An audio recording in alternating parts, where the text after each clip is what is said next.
Welcome to the Michele Roys Show.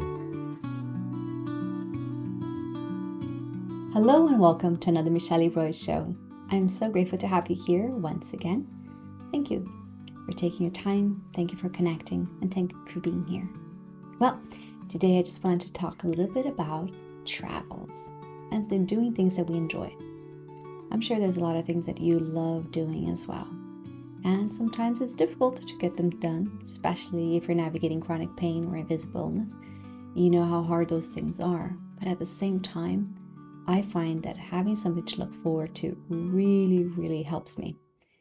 Not only my day-to-day, but just having something to look forward to, knowing that it's going to happen, it's just motivating. And recently I was able to go to France to visit my friends. And it was also my first time visiting Paris. So this was something I really was looking forward to. And I wasn't sure if I was going to be able to make it this time. And in the back of my mind, I was trying to keep those little thoughts of, will you be able to do it or not? How are you going to be closer to the time? And I just really tried to calm myself and just say, no, God has brought me this far. I'm sure He's going to make it a way for me to be able to make it there. And my health will be doing well, because there's lots of up and downs and we're so unpredictable. And look, I can't say enough how wonderful it was to have this experience, to be able to travel once again. And I just wanted to share a little bit about that, because a lot of times it's really hard for us to plan ahead, isn't it? To plan a travel or trip or even visiting friends sometimes can be very daunting. So what do you do on those days? How do you plan for yourself? And how are you able to keep yourself motivated and looking forward to these events that actually really do bring you joy? And in the end of the day, it really does make your heart warm up again. I think those are very important for us each and every day. So I just wanted to offer a little bit of the tips that I apply for my own life so that I'm able to do these things. I've always enjoyed traveling, always. Like since I was a little girl, I've always remembered traveling. In Brazil, there's 27 states, and I've been to 17 of them by the time I was 17 years old. So you can imagine how much I've traveled in just that time. And then afterwards, going into Asia and India, Thailand, and Cambodia, Malaysia, all that part. And of course, in Europe and in the States. So it's just something that I've always loved to do. However, as you well know, if you are facing any pain, thought of traveling, the exhaustion, the airports, the lines, all of those things can make anyone turn away from it, right? I know it's not something that you really want to put yourself through, because I know how it is. It's a struggle each day to get up. It's a struggle each day to be part of your family life or your daily life or whatever routine it is that you have. So it can be daunting to think about having a travel. But for me, it's something that really makes me happy. I really enjoy traveling. I really enjoy seeing friends and being around people. So I have to do a lot of self-talk, prep beforehand. And especially this time, I really took my time beforehand, the 3 weeks leading up to my travels, each week pacing myself, kind of not allowing myself to overdo, because I tend to overdo anyway. Just really taking it slow and easy so that I had the energy for my travels. And I think that's so important. How can you pace yourself? How can you put parameters around you? And I suppose, how can you protect yourself of that little bit of energy that you have so that you don't go and overdo, so that you're able on the other side enjoy what you want and what you're looking for. So it's like, for me, is putting those boundaries and going to sleep early, or not trying to go out or visit friends before I traveled, so that I had the energy here. And I think that's so important, to cultivate that rhythm within ourselves, to cultivate time that we stop, we pause, and then be able to enjoy it to the full. And well, I was delighted to be able to stay with friends in Angers.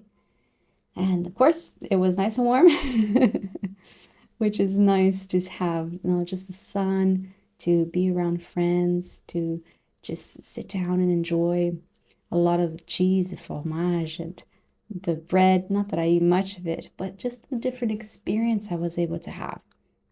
And our friends were just so wonderfully welcoming, and they just really took such good care of us. I can't thank them enough for it. But those are just important things that we need to be able to still do, regardless of our pain, regardless of our diagnosis.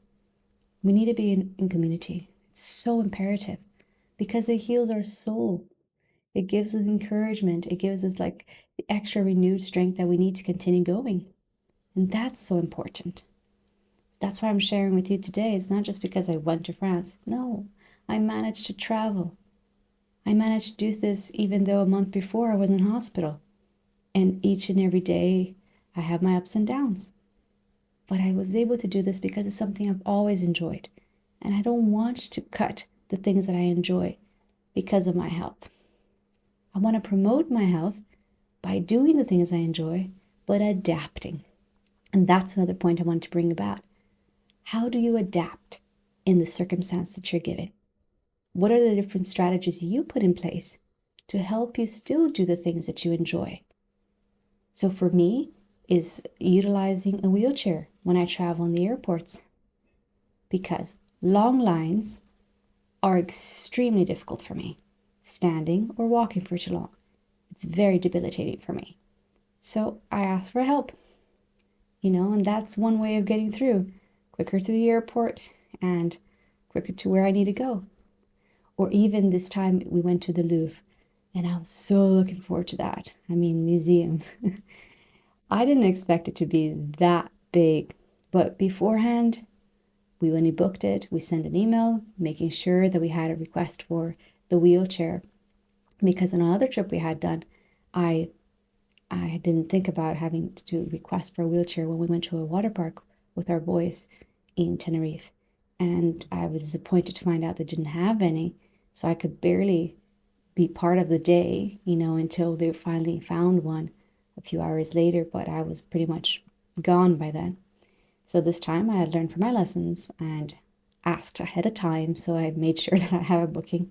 And it was so beautiful to be able to have that time in this huge place and just enjoying going through all the different eras, Egypt and Roman, ancient Greece, and all of those amazing artifacts. And of course, painting. And I was so lucky because when I was able to see the Mona Lisa, they brought us up to the top of the line, of course, because of the wheelchair, and they allowed me to get the closest to it, which I wasn't even expecting. I was just like, oh, that's so sweet, because it is difficult. But I was still able to do that. I looked at different ways to make this trip possible. Like we looked, even for Paris, it's a huge city, right? And it was for my first time there, even to see what do I want to really see at this time, and allowing myself to have that grace to say, I can't see it all. It's way too much to see. But what are the main things that I really want to do here, or that I really have to see? And then taking the bus, taking the trams, trains, taking metros, taking the boat, so I could see different things in different ways that would also help me to take care of my energy and still be part of the day and enjoy Paris. And I was very grateful I was able to do those things. And I think for each of us that are warriors there, we need to be able to adapt in our circumstances and not allow ourselves to stop doing the things that we love just because we might not be able to do as much as we used to before. But how can we adapt? How can we look at it differently? How can we reframe it? How can we still be part of life and still try to do the things that we love and enjoy? So that's what I was able to do. And that was my adaptation. I have to say, I really, really enjoyed it. And I'm very grateful I was able to do that. When I was reflecting about it on my way back home, and it was just something that gave me so much gratitude that I was able to do the things that I enjoy by taking that time to pace myself beforehand, giving myself during the time, instead of adding more to my day, saying, well, no, that was enough. I didn't get to see Paris at night, which apparently is beautiful, but I just didn't have the energy for that. And that's okay. That's for another day. And that's going to be okay too. But having that kind and compassion with myself, because before my automatic reaction would be, no, let's get this all done. We have only this amount of time, so it's a short amount of time, fit in as much as possible. Guess what? That's not healthy. That's not good for us. It's not good for anyone, especially us who are going through a very difficult time. So our health is really important. And we have to be the CEO of our bodies and making sure to do our best to take care of ourselves. So my friends, I just wanted to share that with you. I'm still buzzing with the amazing trip we had, but most of all, being able to be in another country, be able to be with friends, enjoying the soiree, enjoying the food, enjoying the laughters and music and just all of those things. How about you? What is something that you enjoy doing? I'd love to hear from you. Do you like traveling? Do you like cooking? Or is it gardening? What brings you joy? What are the things that you're maybe putting off because you feel you can't do it right now, you don't have the strength for? But maybe if you just took the time to do it, you will find yourself feeling so much more happy and energized and full of joy again. I would love to hear from you, my friend. I know it's hard in this just at the camera, but look, I can picture myself looking at you right now, talking to you. You can do it. You're a warrior. You've gone through so much already, and you will continue doing it. Just keep putting one foot in front of the other. God's got you.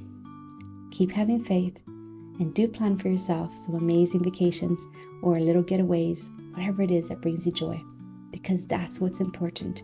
That's what fills our spirit, fills our love cup, and we're able to continue on this road, and we need each other. So please take some time for yourself and let me know what you think. What are the different ways that you adapt in your own journey? May God bless and keep you, and we'll see you soon. Till next week. Share this and let me know what you think, okay? All the best. God bless. Bye-bye. This was the Michele Roys Show.